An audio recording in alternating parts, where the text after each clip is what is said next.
மாலை வணக்கம் மாணவர்களே. இந்த வீடியோவில் நம்ம என்ன பார்க்க போகிறோம் அப்படின்னு பார்த்தீங்கன்னா, ஃபர்ஸ்ட் இயர்ஸ்க்கான ஃபஸ்ட்டு செமஸ்டரில் உள்ள 5 சப்ஜெக்டுக்கான சிலபஸ். இந்த சிலபஸ் எந்த யூனிவர்சிட்டியோடது அப்படின்னு பார்த்தீங்கன்னா, யூனிவர்சிட்டி ஆஃப் மெட்ராஸ், சென்னை பல்கலைக்கழகம்.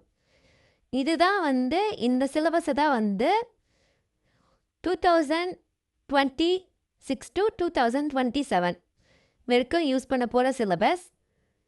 ஸோ வாங்க வீடியோக்குள்ளே போகலாம். ஸோ நான் முதல்ல என்ன எடுத்திருக்கேன் அப்படின்னு பார்த்தீங்கன்னா, தமிழ், பொது தமிழ்கான சிலபஸ் எடுத்திருக்கேன். இந்த சிலபஸ் எந்தெந்த டிகிரிக்கெலாம் வரும்னு பார்த்தீங்கன்னா, BA, BSc, BCom, BCA, BBA. இந்த 5க்கான பொது தமிழ் சிலபஸ் ஃபஸ்ட்டு செமஸ்டர்து. ஸோ வாங்க பார்த்துடலாம். இப்போ நான் சொன்ன மாதிரியே இந்த பொது தமிழ் உள்ள அந்த பாடப்பெயர் என்னன்னா தமிழ் இலக்கிய வரலாறு. ஸோ இது ஃபஸ்ட் இயருக்கு ஆன சிலபஸ் அப்படின்றதால உங்களுக்கு இது வரைக்கும் காலேஜில் எப்படி சிலபஸ் வரும் அப்படின்றது உங்களுக்கு தெரியாது. சில காலேஜ்லலாம் அவங்க ஓன் சிலபஸ் யூஸ் பண்ணுவாங்க.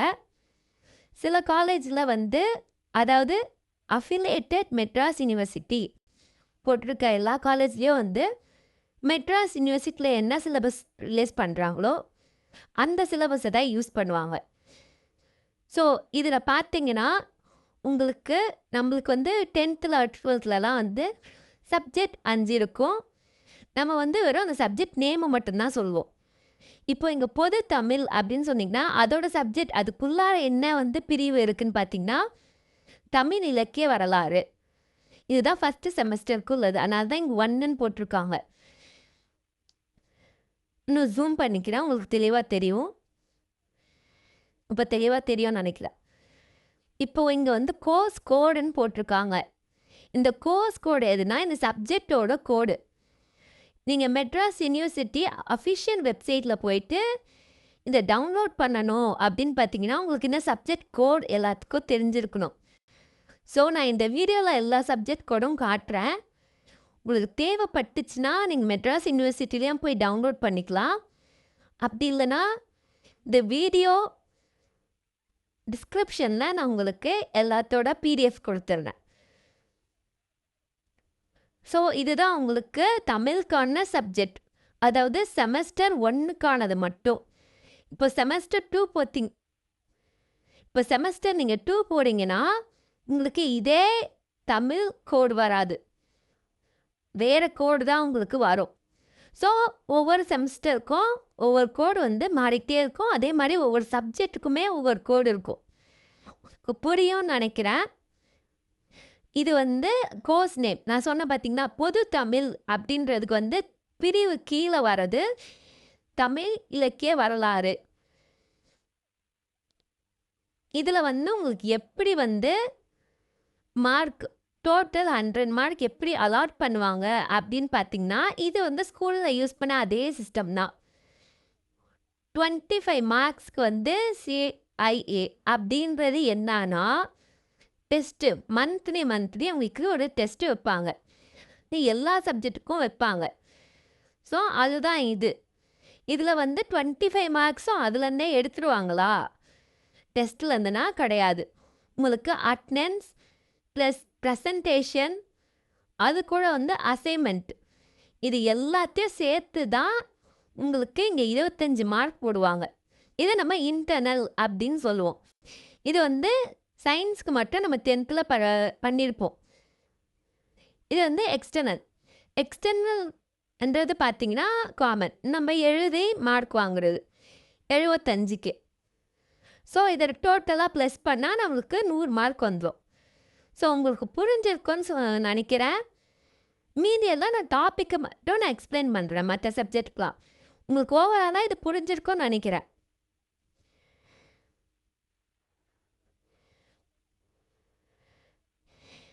இப்போ இதெல்லாம் என்ன அப்படின்னு பார்த்தீங்கன்னா, இந்த இது கோடுன்னு தான் சொல்லுவாங்க. CO1. கே அப்படின்றது வந்து இன்டெலிஜென்ஸ், நாலேட்ஜ் அப்படின்றது 2 விதமா எடுத்துக்கலாம்.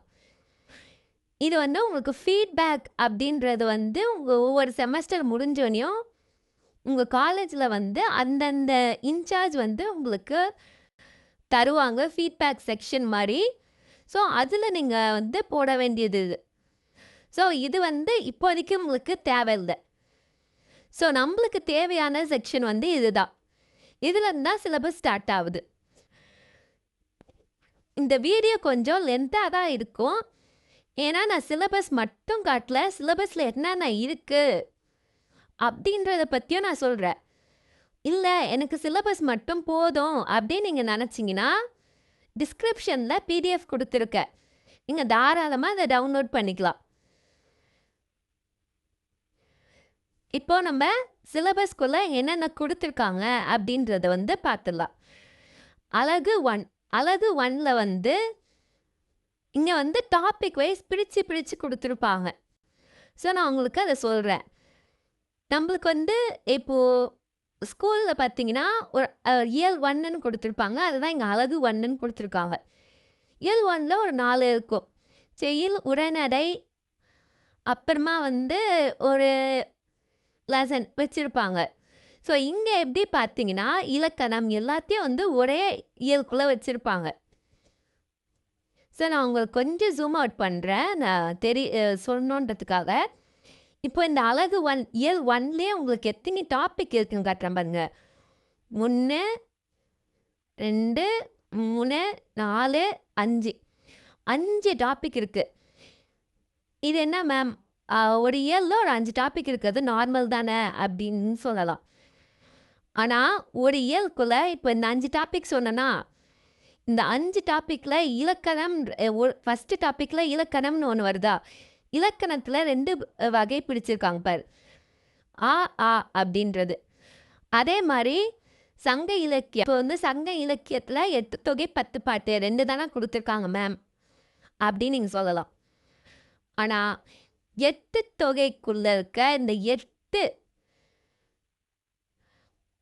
நூல்கள் இருக்குல்ல, அந்த நூல்களின் பெயரை குடுத்துட்டு, அதோட விளக்கத்தையும் அவங்க குடுத்துருப்பாங்க. நீங்க எல்லாத்தையுமே அதுக்குள்ள படிக்கிற மாரி தான் இருக்கும். ஸோ, ஃபர்ஸ்ட் செமஸ்டர்ல வந்து இது நாள் வரைக்கும் நீங்க வந்து 6த் to 12த் வரைக்கும் படிச்சது எல்லாமே உங்களுக்கு கவர் ஆகுற மாரி இருக்கும். ஸோ, நான் இப்பயே உங்கள வந்து பயமுறுத்த நினைக்கல. உங்களுக்கு ரொம்ப எளிமையான முறையில தான் வந்து பாடங்கள் நடத்துவாங்க. நானும் என்னோட சேனல்ல வந்து இந்த பாடங்களுக்கான வீடியோஸும் வந்து விரைவில வந்து போட்டுருவேன். நீங்க அதையும் பார்த்துக்கோங்க. உங்க காலேஜ்ல இல்ல உங்க கல்லூரியில நடத்துற பாடங்கள்லயே வந்து நோட்ஸ் எடுத்து கவனமாக கவனிங்க. இப்போ அலகு 1 பாடப்பெயர் என்னன்னா, தமிழ் இலக்கிய இலக்கண வரலாறு அறிமுகம். ஸோ, ஃபர்ஸ்ட்டு இலக்கணம். இலக்கணம்ல வந்து 8 இலக்கணம் வந்து குடுத்துருக்காங்க.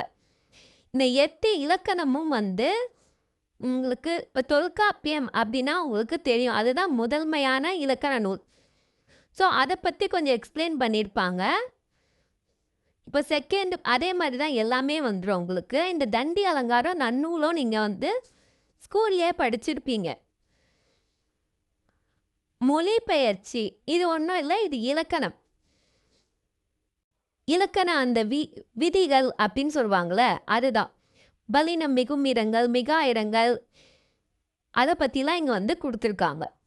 அப்புறமா சங்க இலக்கியம். இதை பத்தி நான் உங்களுக்கு ஆல்ரெடி சொல்லிட்டேன். 8 தொகை 10 பாட்டு 8 நூல்களை கொடுத்துட்டு அதோட எக்ஸ்பிளனேஷனும் கொடுத்துருப்பாங்க. அதே மாதிரி 10 நூல்கள் கொடுத்து அதோட எக்ஸ்பிளனேஷனும் கொடுத்துருப்பாங்க. அரை இலக்கியத்தில் 18 கீழ்கணக்கு நூல்கள். உங்களுக்கு 18 நூல்களின் பெயர்கள் அதோட விளக்கம். அப்புறமா வந்து காப்பிய இலக்கியம். காப்பிய இலக்கியங்களை பார்த்தீங்கன்னா உங்களுக்கு ஐம்பெருங்காப்பியம், ஐஞ்சிறு காப்பியம், அப்புறமா சமய காப்பியங்கள் அப்படின்னு 3 இருக்கு. ஐம்பெருங்காப்பியங்கள்னா இதில் ஒரு 5 டாபிக் வரும். இதில் ஒரு 5 டாபிக் வரும்.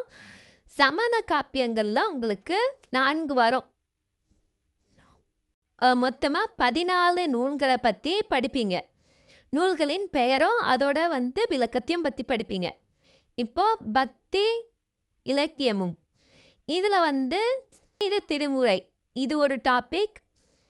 4000 திவ்ய பிரபந்தம், இது நீங்கள் ஆல்ரெடி கேட்டிருப்பீங்க. இது பக்தி இலக்கியம் அப்படின்றதால இது கடவுள் பற்றிய இலக்கியம். இது சிவனை பற்றியும் இது பெருமாளை பற்றியும் இருக்கிற பாடல்கள். பாடல்கள் எப்படின்னா, இப்போ சிவனை பற்றி ஒருத்தவங்க பாடியிருக்க மாட்டாங்களே, நிறைய பேர் பாடியிருப்பாங்களே. ஸோ அவங்களெல்லாம் பற்றிலாம் ஒரு இன்ட்ரோ மாதிரி உங்களுக்கு கொடுத்துருப்பாங்க. ஸோ இதுதான் உங்களுக்கு ஃபஸ்ட்டு எழுக்கானது. இப்போ அழகு 2 சங்க இலக்கியம். சங்க இலக்கியமில் இங்கே நம்ம 8 தொகை சங்க இலக்கியம் இங்கே பார்த்துருப்போம் ஆல்ரெடி. ஸோ அதில் உள்ள 8 தொகை 10 பாட்டு, அதில் உள்ள சில நூல்களில் பெயரை மட்டும் கொடுத்துட்டு அதில் இருக்க பாடல்கள், அந்த பாடல்களை உங்களுக்கு விளக்க சொல்லுவாங்க. அதே மாதிரி இந்த ஃபுல்லியெல்லாம் வரும். 8 தொகையில் 5 பாடல்கள் கொடுத்துருக்காங்க. 10 பாட்டில் ஒரே ஒரு பாட்டு தான் கொடுத்துருக்காங்க. அப்புறமா அழகு 3. அழகு 3 பார்த்திங்கன்னா அரை இலக்கியம். அரை இலக்கியமும் நம்ம எங்கே பார்த்துருக்கோன்னா இங்கே பார்த்துட்டோம். இது இங்கே இன்ட்ரோ மாதிரி எல்லாத்துக்கும் கொடுத்துருப்பாங்க. அடுத்தடுத்த இயல் எப்படின்னா இதோட பாடல்கள் வச்சு இங்கே கொடுத்துருப்பாங்க. அரை இலக்கியமில் திருக்குறள். திருக்குறளில் அதிகாரம் என்ன அப்படின்னு பார்த்தீங்கன்னா அரண் வலியுறுத்தல் அதிகாரம். இதில் 10 குறள் இருக்கும். 10 குறளையும் நீங்கள் எழுதி எக்ஸ்பிளைன் பண்ணுற மாதிரி இருக்கும். இது நாலடியார் பாடல், நான் மணிக்கடிகை, பழமொழி 400, இனியவை 40. இதில் ஒவ்வொரு பாடல் கொடுத்துட்டு அதுக்கான விளக்கம் இருக்கும் புக்கில். இப்போது அடுத்த அழகு காப்பிய இலக்கியம். இந்த காப்பிய இலக்கியத்தையும் நம்ம இங்கே பார்த்துட்டோம். ஐம்பெருங்காப்பியம், ஐஞ்சிறுகாப்பியம், சமண காப்பியங்கள். ஸோ ஐம்பெருங்காப்பியங்களில் இது ரெண்டும் வந்துடும். இதுலேயும் என்ன கொடுத்துருப்பாங்கன்னா பாடல் கொடுத்துட்ருப்பாங்க. ஸோ அதோட விளக்கத்தை நம்ம எக்ஸாமில் எழுதுகிற மாதிரி இருக்கும். இது ஐஞ்சிறுகாப்பியம். இது சமண காப்பியம். சமண காப்பியத்தில் இது என்ன காப்பியம்னா உமர புலவர் எழுதிய பாடல்.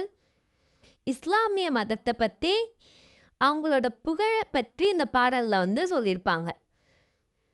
அப்புறமா கிறிஸ்துவ மதத்தை பற்றி ஒன்று கொடுத்துருப்பாங்க. இதுதான் இயேசு காப்பியம், ஊதாரி பிள்ளை. இந்த பாடல் எல்லாத்தையும் பற்றி நம்ம சேனலில் ஆல்ரெடி நான் வீடியோ போட்டிருப்பேன். அடுத்த அழகு பார்த்தீங்கன்னா பக்தி இலக்கியமும் பகுத்தறிவு இலக்கியமும். இது நான் உங்களுக்கு சொல்ல மறந்துட்டேன். பக்தி இலக்கியத்தில் இவங்க 2 பேரை மட்டும் சொல்லிட்டேன். பகுத்தறிவு, பக்தியும் தாண்டி நம்மளுக்கு ஒரு பகுத்தறிவு வேணும்ல. ஸோ அதனால் அதில் 2 பாடல்கள் கொடுத்துருக்காங்க. ஸோ அதை பற்றி நம்ம இங்கே பார்த்துருவோம். இப்போ பக்தி இலக்கியத்தில் நான் 2 சொல்லியிருப்பேன். ஒன்று நான் உங்களுக்கு பக்தி இலக்கியத்தில் 2 சொல்லியிருப்பேன். 12 திருமுறைகள், அப்புறமா 4 திவ்ய பிரபந்தம் அப்படின்றது 2 சொல்லியிருப்பேன். ஸோ 12 திருமுறைகள் அப்படின்றது சிவபெருமானை பற்றி நம்ம சொல்கிறது. ஸோ சிவபெருமானை பற்றி 2 பேர் பாடியிருப்பாங்க. திருநாவுக்கரசர் தேவாரம், அப்புறமா மாணிக்க வாசகர் திருவாசகம். இது ரெண்டும் 12 திருமுறைகளில் வரும். 4000 திவ்ய பிரபந்தத்துக்கு கீழே பார்த்தீங்கன்னா பொய்யாழ்வார், பூதத்தாழ்வார், பேயாழ்வார், ஆண்டாள் பாடல். இந்த பாடல் ரொம்ப உங்களுக்கு எல்லாருக்குமே தெரிஞ்சிருக்கும். மார்கழி திங்கள் எளிமையான முறையில் இந்த பாடல்களும் இருக்கும். இப்போ பகுத்தறிவு இலக்கியம். இதில் உங்களுக்கு 4 பாடல்கள் கொடுத்துருக்காங்க. அது எப்படி அவங்க பிரிக்கிறாங்கன்னு பார்த்தீங்கன்னா சித்தர் இலக்கியம், ராவண காவியம், அப்படின்ற மாதிரி பிரிக்கிறாங்க. இது மூணும் வந்து சித்தர்களை பற்றி சொல்கிறது. சித்தர்கள் நம்மளுக்கு என்ன பகுத்தறிவு சொன்னாங்க அப்படின்றது. இதில் வந்து பட்டினத்தார் எழுதிய திரு விடைமருதூர், இவரும் ஒரு சித்தர் தான். அப்மா கடு வேழி சித்தர், இவரும் வந்து ஒரு பாடல் எழுதியிருக்காரு. கடைசியாக வந்து ராவண காவியம், இது வந்து தாய்மொழி படலம். இது ஒரு பெரிய காவியம். அதுலேருந்து உங்களுக்கு ஒரே ஒரு படலம் மட்டும், எப்படி கம்பராமாயணத்தில் வந்து படலம் ஒவ்வொரு கண்டம் அப்படின்னு சொல்லி வரும்ல, ஸோ அது மாதிரி தமிழ் மொழி படலத்தை பற்றி மட்டும் இங்கே கொடுத்துருக்காங்க. இதுக்கான எல்லா வீடியோவும் வந்து விரைவில் வந்து நான் சேனலில் வந்து அப்லோட் பண்ணிடுறேன். ஸோ நெக்ஸ்ட்டு சிலபஸ் என்ன அப்படி பார்க்க போகிறோம் அப்படி பார்த்திங்கன்னா இங்கிலீஷ். ஸோ இந்த சிலபஸும் எது கீழே வருதுன்னா, university of Madras foundation course வந்து இங்கிலீஷ். தமிழை வந்து பேப்பர் 1 அப்படின்னு சொல்லுவாங்க, இங்கிலீஷை வந்து பேப்பர் 2 அப்படின்னு சொல்லுவாங்க. நம்ம தமிழை வந்து தமிழ் சப்ஜெக்டை எப்படி பொது தமிழ் அப்படின்னு சொல்கிறோமோ, இங்கிலீஷை வந்து ஜென்ரல் இங்கிலீஷ் அப்படின்னு சொல்லுவாங்க. ஸோ இதை பற்றி தான் உங்களுக்கு ஆல்ரெடி நான் எக்ஸ்பிளைன் பண்ணியிருப்பேன். இதில் வந்து இதுதான் இதோட சப்ஜெக்ட் கோடு. இப்போ நம்ம லெசன் வைஸ் போய்க்கலாம். இப்போ நீங்கள் வந்து ஸ்கூலில் படிக்கும்போது பார்த்தீங்கன்னா ஒரு லெசன், ஒரு சப்ளிமெண்ட்ரி, அப்புறமா ஒரு போயம், இதுதான் வந்து ஒரு யூனிட்குள்ளார வரும். அப்புறமா வந்து எதனா கிராமர் கொடுத்துருப்பாங்க. ஸோ இங்கே அப்படி தான் வரும். பட் இங்கே எப்படி வரும்னா ஒரே ஒரு லைட் டிஃப்ரென்ஸ் தான் வரும். ஒரு யூனிட்லையுமே 2 லெசன் கொடுத்துட்டு 2 போயம் கொடுத்துருப்பாங்க. ஸோ இதை பற்றி பெருசாக எக்ஸ்பிளைன் பண்ணுறதுக்கு ஒன்றும் இல்லை. ஏன்னா அந்த லெசனை பற்றி உள்ளே என்ன இருக்க போதோ அதுதான். ஸோ நீங்கள் ஒரு வாட்டி ரெஃபர் மட்டும் பண்ணிக்கோங்க, நான் வீடியோவில் காட்டுறேன்.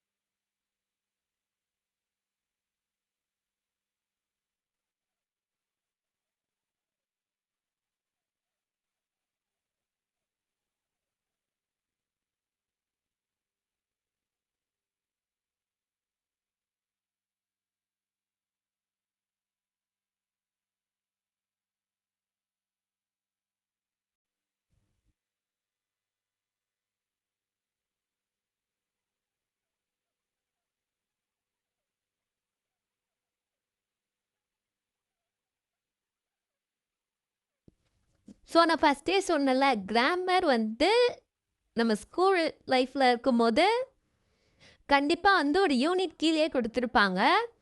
பட் இங்கே தனியாக அதை வந்து 4th யூனிட்டாக நம்மளுக்கு கொடுத்துருக்காங்க.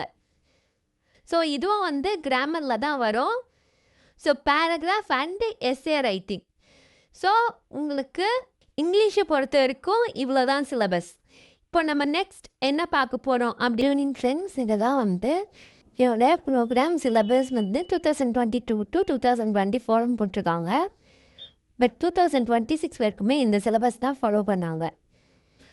ஸோ இது வந்து ஃபஸ்ட் இயருக்கு சப்ஜெக்ட்னு பார்த்திங்கன்னா ஃபினான்ஷியல் அக்கௌண்டிங் சப்ஜெக்டோட கோட் அப்படின்னு நீங்கள் பார்த்தீங்கன்னா இதுதான் வந்து சப்ஜெக்ட் கோடு. நீங்கள் எக்ஸாமில் இந்த சப்ஜெக்ட் கோடு தான் எழுதுவீங்க, உங்களுக்கு போக போக பழக்கமாயிடும். ஸோ இதில் வந்து பார்த்தீங்கன்னா உங்களுக்கு வந்து ஸோ இந்த ஃபஸ்ட்டு செமஸ்டர் உங்களுக்கு ரொம்ப அக்கௌண்டிங் ஈஸியாக தான் இருக்கும். நீங்கள் 12th எல்லாமே வந்து மெயினாக படிச்சிருந்தீங்கன்னா அதுதான் இந்த ஃபுல் சிலபஸ்க்கானது. டோட்டலாக எத்தனை யூனிட் அப்படி இருக்குதுன்னு பார்த்தீங்கன்னா டோட்டலாக வந்து 5 யூனிட்ஸ் கிட்டே இருக்குது. பார்த்துருப்பீங்க 5 யூனிட்ஸு. ஒரு யூனிட் இப்போ ஃபஸ்ட்டு நம்ம ஃபஸ்ட் யூனிட்டை பார்த்துலாம் கொஞ்சம் ஜூம் பண்ணிக்கிறேன்.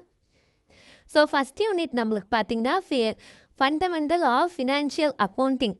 ஸோ இதுதான் நம்மளுக்கு வந்து ஃபஸ்ட்டு யூனிட், செமஸ்டர் 1ஓட ஃபஸ்ட் யூனிட், ஃபஸ்ட் இயர்ஸ்க்கு இது. ஸோ ஃபஸ்ட் யூனிட்டில் வந்து ஃபண்டமெண்டல் ஆஃப் ஃபினான்ஷியல் அக்கௌண்டிங் வந்து இதுக்கு நம்மளுக்கு எல்லாத்துக்குமே வந்து இந்த சேனல் எக்ஸசைஸில் வந்து எல்லா சம்ஸுமே வந்து நான் அப்லோட் பண்ணிவிடுவேன். அக்கௌண்டிங் அதோட மீனிங், டெஃபினிஷன், ஆப்ஜெக்டிவ்ஸ், பேசிக் அக்கௌண்டிங், கான்செப்ட், இது வரைக்குமே உங்களுக்கு என்னன்னு பார்த்தீங்கன்னா தியரி தான். ஓகேவா? இது ஃபுல்லாக வந்து தியரி தான். இப்போ நம்ம இதுலேருந்து தான் வந்து சம்ஸ் பார்க்க போகிறோம். ஜேர்னல் என்ட்ரி வந்து நீங்கள் வந்து ஸ்கூல்லேயே படிச்சிருப்பீங்க. நம்ம நார்மலாக ஜேர்னல் என்ட்ரிக்கு கோல்டன் ரூல்ஸ் வச்சு போட்டிருப்போம்ல. ஸோ அதுதான் நார்மலாக வந்து லெஜரும் போட்டிருப்போம். ஒரு 2-3 சம்ஸ் பேஸ் பண்ணி வரா மாதிரி இருக்குது. இப்போ ஃபஸ்ட் யூனிட்டை முடிச்சாச்சு. இப்போ நம்ம செகண்ட் யூனிட் வந்துட்டோம். Second unit final accounts. Final அக்கௌண்ட்ஸ்னால் ஒன்றுமே இல்லைங்க. இங்கே பார்க்குறீங்க, ப்ரிப்பரேஷன் ஆஃப் ட்ரேடிங் இது நம்ம பண்ணியிருப்போம். ப்ராஃபிட் அண்ட் லாஸும் பண்ணியிருப்போம் ஸ்கூல்லே. ஸோ பேலன்ஸ் ஷீட் இது 3மே நம்ம பண்ணியிருப்போம். ஓகேங்களா? வித் அட்ஜஸ்ட்மெண்ட், அது கீழே இருக்க அடிஷ்னல் அட்ஜஸ்ட்மெண்ட் வச்சு நம்ம போட்டிருப்போம்ல. அங்கே நீங்கள் சம்ஸ் பார்த்தீங்கன்னா குட்டி குட்டியாக இருக்கும். ஸோ இதில் வந்து சம்ஸ் பார்த்தீங்கன்னா கொஞ்சம் பெருசாக இருக்கும். வேறு ஒரு டிஃப்ரென்ஸுமே இருக்காது. ஸோ அது கூட எக்ஸ்ட்ரா வந்து capital and revenue expenditure and receipt இதுவும் நம்ம வந்து ஆல்ரெடி பார்த்தது தான். அடுத்தது வந்து தேர்ட் லெசன் பார்த்திங்கன்னா கொஞ்சம் பெருசாக இருக்கும். இந்த லெசனை மட்டும் நம்ம 2ஆக டிவைட் பண்ணிக்கலாம். ஓகேவா? 2ஆக டிவைட் பண்ணிக்கலாம். Once again. ஸோ இதில் வந்து பார்த்திங்கன்னா depreciation and bills of exchange. Bills of exchange வந்து எப்படி வரும்னா உங்களுக்கு வந்து ஜேர்னல் என்ட்ரிஸ் மாதிரி வரும். அப்புறமா டிப்ரிசியேஷனும் journal entry plus ledger account. இதில் வந்து 2 மெத்தட்ஸ் இருக்கும். இது எல்லாமே ஃபஸ்ட்டில் இருக்கிறது எல்லாமே theory. Meaning, objectives, accounting treatments, types, இது எல்லாமே வந்து உங்களுக்கு வந்து தியரி. டைப்ஸில் நம்ம மொத்தம் டோட்டலாக வந்து டிப்ரிசியேஷனில் 7 டைப்ஸ் இருக்குது. இங்கே நம்ம எத்தனை டைப் பார்க்க போகிறோம் அப்படின்னு பார்த்தீங்கன்னா ஸ்ட்ரெயிட் லைன் மெத்தட், அப்புறமா diminishing balance method, convention method, unit of production method. இது வந்து எத்தனை மெத்தட் பார்க்க போகிறோம்னா நம்ம இந்த லெசனில் 3 மெத்தட் தான் பார்க்க போகிறோம். ஸோ இதுக்கப்புறமா இந்த டிப்ரிசியேஷன்லாம் வருமா வேறு மெத்தட்லனா வராது. இங்கே சிலபஸில் என்ன கொடுத்துருக்காங்களோ அது மட்டும்தான் எக்ஸாமில் கேட்பாங்க. இன்கேஸ் எக்ஸாமில் வந்து எதுனா வந்து எக்ஸ்ட்ரா கொஷினோ அவுட் ஆஃப் சிலபஸ் கேட்டிருந்தா எப்படி உங்கள் 10th வந்து 10th 12th அவங்களே மார்க் கொடுத்துட்டாங்களோ இந்த கொஷினை அட்டன் பண்ணியிருந்தாலே போதும் அவங்க மார்க் கொடுத்துருவாங்க. ஸோ நெக்ஸ்ட்டு வந்து பார்த்திங்கன்னா bills of exchange. Bills of exchange இதுவும் வந்து என்னென்னா retirement of bills under rebate the சம்ஸில் வரும். இது ஃபுல்லாக சம்ஸில் வந்துடும். Endorsement of bills, collection, noting, அப்புறமா வந்து ரினியூவல். ஸோ இதெல்லாம் வந்து பார்த்திங்கன்னா உங்களுக்கு சம்ஸ் பேஸில் வந்துடும். ஸோ நம்மளுக்கு தேர்ட் யூனிட்டும் முடிஞ்சிச்சு. செகண்ட் யூனிட் முடிஞ்சு தேர்ட் யூனிட். ஃபோர்த் யூனிட் பார்த்தீங்கன்னா சிங்கிள் என்ட்ரி சிஸ்டம். ஸோ இது வந்து ரொம்ப ரொம்ப ஈஸி. ஸோ அடுத்தது பார்த்திங்கன்னா இது வந்து ராயல்ட்டி அண்ட் இன்சூரன்ஸ் கிளைம்ஸ். இது இன்சூரன்ஸ் கிளைம்ஸு. ஓகேங்களா? இந்த லெசன்லேயே உங்களுக்கு வந்து எப்படி பார்த்திங்கன்னா சம்ஸ் தான் வரும். ஸோ ஃபஸ்ட்டு அந்த மீனிங் இதெல்லாம் வந்து எதில் வந்துடும்னா உங்களுக்கு தேரியில் வந்துடும். ஷார்ட் ஒர்க்கிங்லேருந்து ஃபுல்லாகவே உங்களுக்கு எப்படி வரும்னா சம்ஸாக தான் வரும். ஸோ சம்ஸ் வந்துடும். இங்கே கொடுத்துட்டாங்க பாருங்க கடைசியே 20% வந்து தேரி. இது 2 மார்க்ஸில் கண்டிப்பாக வந்து உங்களுக்கு 10 கொஷின்ஸ் கேட்பாங்க. ஸோ அப்படியே எப்படியும் மேக்ஸிமம் பார்த்தீங்கன்னா ஒரு 5 கொஷின்ஸ் ஆச்சும் தேரி வந்துடும். மாதிரி 5 மார்க்கில் ஒரு தியரி மஸ்ட்டு கேட்பாங்க. அதே மாதிரி 10 மார்க்கில் ஒரு தியரி கேட்கணும். ஸோ அதனால் 20 மார்க்ஸு மீறி 80% வந்து உங்களுக்கு சம்ஸ் தான் கேட்பாங்க. ஸோ டோட்டலாக உங்களுக்கு எத்தனை பார்த்தீங்கன்னா 5 சாப்டர். நம்ம 5 சாப்டரும் நான் வந்து இந்த வீடியோவில் எக்ஸ்பிளைன் பண்ணிட்டேன். ஸோ இது கீழே என்ன இருக்குதுன்னு பார்த்தீங்கன்னா நீங்கள் புக்ஸ் ரெஃபர் பண்ணுறதுக்காக இருக்குது.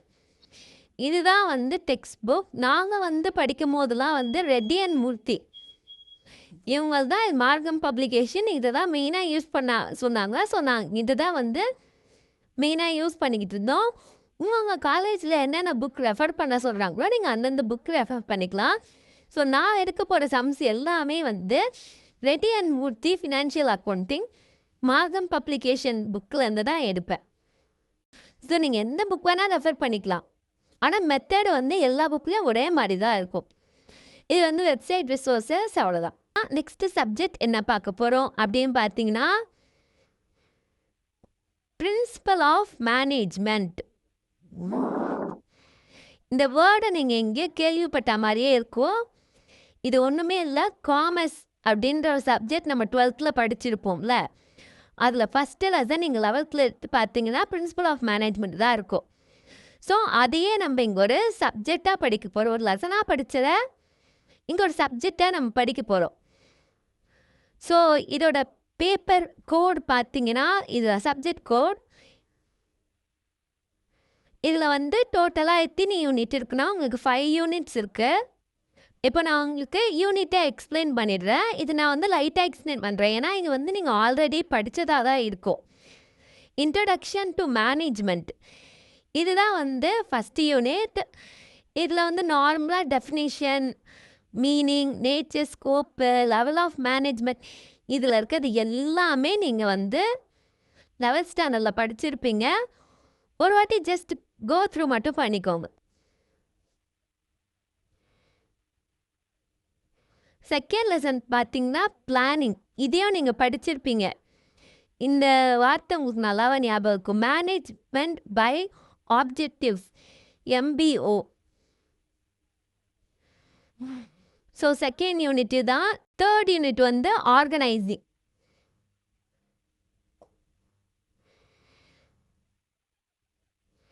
ஃபோர்த் யூனிட் பார்த்தீங்கன்னா ஸ்டாஃபிங்.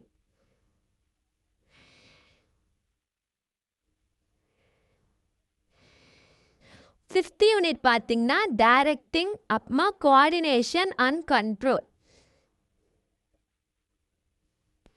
ஸோ உங்களுக்கு டோட்டலாக வந்து 5 யூனிட்ஸ். 5 யூனிட்ஸுமே உங்களுக்கு பிரின்சிபல் ஆஃப் மேனேஜ்மெண்ட்டில் ரொம்ப ஈஸியாக தான் இருக்கும். இதுக்கான 2 மார்க்ஸ் அண்ட் 10 மார்க்ஸ் வந்து நான் ஆல்ரெடி வீடியோ வந்து அப்லோட் பண்ணிட்டேன். ஸோ நான் டிஸ்கிரிப்ஷனில் வந்து உங்களுக்கு லிங்க் கொடுக்குறேன். உங்களுக்கு சிலபஸ் ஒன்ஸ் ஸ்டார்ட் பண்ணிட்டாங்கன்னா, எக்ஸாம் ஸ்டார்ட் ஆகிடுச்சுன்னா நீங்கள் வந்து வீடியோவில் ரெஃபர் பண்ணிக்கலாம். இந்த சிலபஸ் பார்க்குறதுக்கு முன்னாடி இதை கவனிக்க மறந்துட்டு இவங்களே மென்ஷன் பண்ணிட்டாங்க பாருங்க. Should have studied commerce in 12th standard. So 12th 11th ரெண்டுத்துலையுமே வந்து வந்திருக்கிறது. ஸோ நீங்கள் வந்து ரெஃபர் பண்ணி படிச்சுக்கோங்க.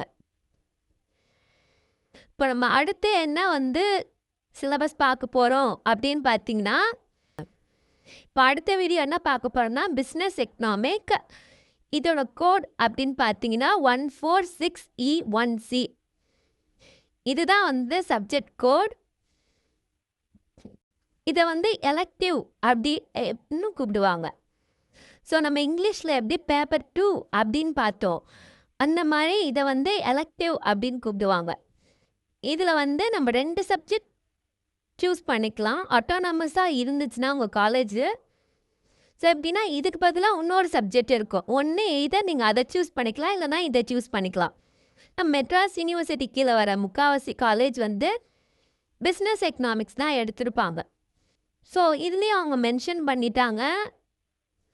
இதை நீங்கள் வந்து கண்டிப்பாக இதெல்லாம் ஆல்ரெடி படிச்சிருப்பீங்க. பட் மெத்தட்ஸ் மட்டும் கொஞ்சம் டீப்பர் இன்சைடு வந்து கொடுத்துருப்பாங்க.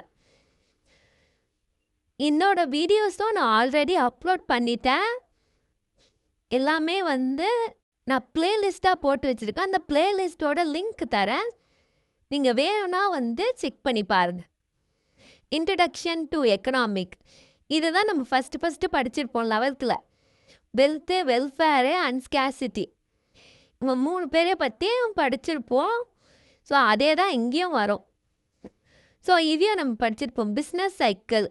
ஸோ நெக்ஸ்ட் லெசன் பார்த்தீங்கன்னா demand and supply function, of demand and it expectations. இது எல்லாமே நம்ம வந்து 11th ஸ்டாண்டர்ட்லேயே படிச்சிருப்போம். அப்புறமா தேர்ட் யூனிட் பார்த்தீங்கன்னா customer behaviour, marginal utility, concept, features, customer equilibrium, price, income. So இதெல்லாம் கூட நம்ம படிச்சிருப்போம். Indifference curve. இப்போ ஃபோர்த் யூனிட் பார்த்தீங்கன்னா தியரி ஆஃப் ப்ரொடக்ஷன். இதுலேயும் மோஸ்ட்டாக நீங்கள் எல்லாமே வந்து பார்த்துருப்பீங்க. நீங்கள் ஜஸ்ட்டு வந்து கோ த்ரூ மட்டும் பண்ணிக்கோங்க. உங்களுக்கு பிடிஎஃப் வந்து ஆல்ரெடி நான் சொல்லிட்டேன். வீடியோ டிஸ்கிரிப்ஷனில் வந்து எல்லா பிடிஎஃப்பும் கொடுத்துருந்தேன். நீங்கள் பார்த்துக்கோங்க. 5th யூனிட் பார்த்தீங்கன்னா மார்க்கெட் ஸ்ட்ரக்சர். அவ்வளவுதான். உங்களுக்கு 5 சப்ஜெக்டோடது வந்து 5 சப்ஜெக்ட்டுக்கான எல்லாமே நான் உங்களுக்கு வந்து இந்த ஒரு வீடியோலாம் உங்களுக்கு சொல்லிட்டேன். ஸோ உங்களுக்கு வேறு எதனா தேவைப்படுது அப்படின்னா கமெண்ட் பாக்ஸில் சொல்லுங்கள். தமிழுக்கு வீடியோ ஆல்ரெடி நான் ஷூட் பண்ணிட்டேன். பாதி ஷூட் பண்ணி வச்சுட்டேன். நான் அப்லோட் பண்ண வேண்டியது தான் எடிட் பண்ணிவிட்டேன். ஸோ மீதிக்கெலாம் வந்து ஆல்ரெடி நான் இதுக்கெலாம் வந்து அப்லோட் பண்ணிட்டேன். ஃபினான்ஷியல் அக்கௌண்டிங்க்கும் நான் அப்லோட் பண்ணல. ஆனால் இனிமேட்டு உங்களுக்கு வந்து காலேஜ் ஓப்பன் ஆகி எக்ஸாம்ஸ்குள்ளே எல்லா வீடியோஸும் நான் அப்லோட் பண்ணியிருப்பேன். So thank you guys. இது வரைக்கும் நீங்கள் கோஆப்ரேட் பண்ணி பார்த்ததுக்கு. ஃபுல் வீடியோஸ் நீங்கள் பார்த்துருந்தீங்கன்னா தேங்க்யூ ஸோ மச். உங்களுக்கு எதனா வந்து டவுட் எதனா இருந்துச்சுன்னா நீங்கள் உங்கள் கமெண்ட் பாக்ஸில் வந்து சொல்லலாம். கண்டிப்பாக எல்லாருக்குமே ரிப்ளை பண்ணியிருப்பேன். Thank you all.